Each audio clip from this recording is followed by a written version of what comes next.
hands, if you could go back to elementary school, would you?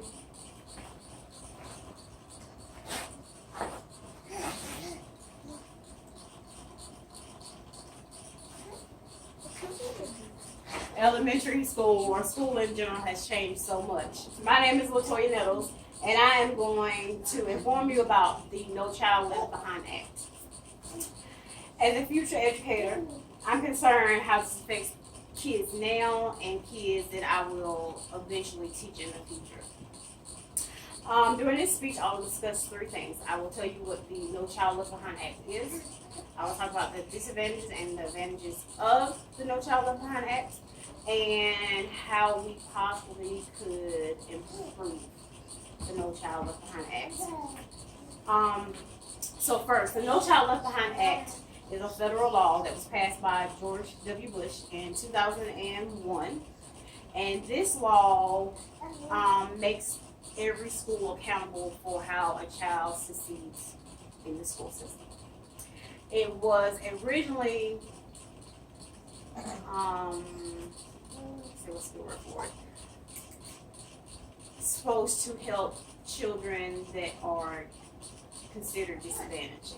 Now, the disadvantaged children would be children that are a minority, live in poverty, does not speak English, or have special needs.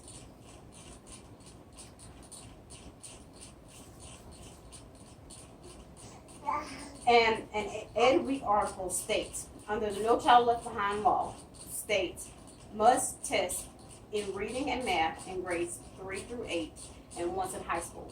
And they must report the results for both the students' population as a whole and for particular subgroups of students, including English learners and students in special education, racial minorities, and children from low-income families. Now, over the years, and still to this day, this act is very controversial. In 2015, they changed the name from the No Child Left Behind Act to Every Student Succeeds. This brings us to the advantages. The advantages is every state is allowed to decide how they want to implement this act in their schools based on the overall school and their ratings.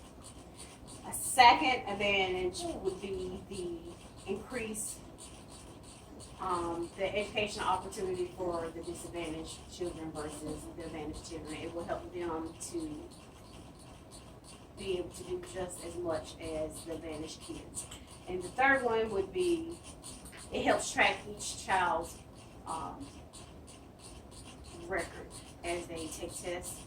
They're able to track and see if they have improved or if they need improvement. And so that's an advantage. The disadvantage, the first one is standardized testing.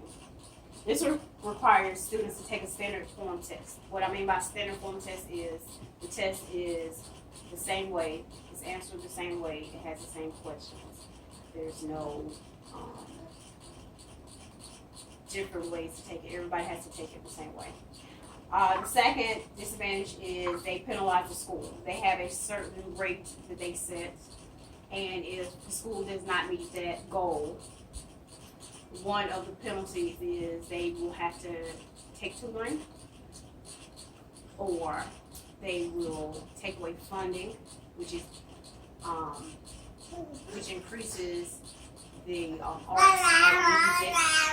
And the third disadvantage would be teacher shortage, which we already have a teacher shortage, but the teacher gets blamed for the students not reaching their goals, and so a lot of stress is put on them. And so I think how we can improve this act is first do away with standardized testing. It's becoming so stressful for the students and the teachers. I think that instead of spending money on the tests, we should pay the teachers more and put money back into the programs like the arts and music. And lastly, I think parents need to get involved. I think they should advocate for their children and figure out what the rules and regulations are so they can help their children succeed. So I hope that I've explained what No Child Left Behind Act is, the advantages and disadvantages, some ways that I can make it better, And now I hope that you have a better understanding of how the education system works or lack thereof. Thank you.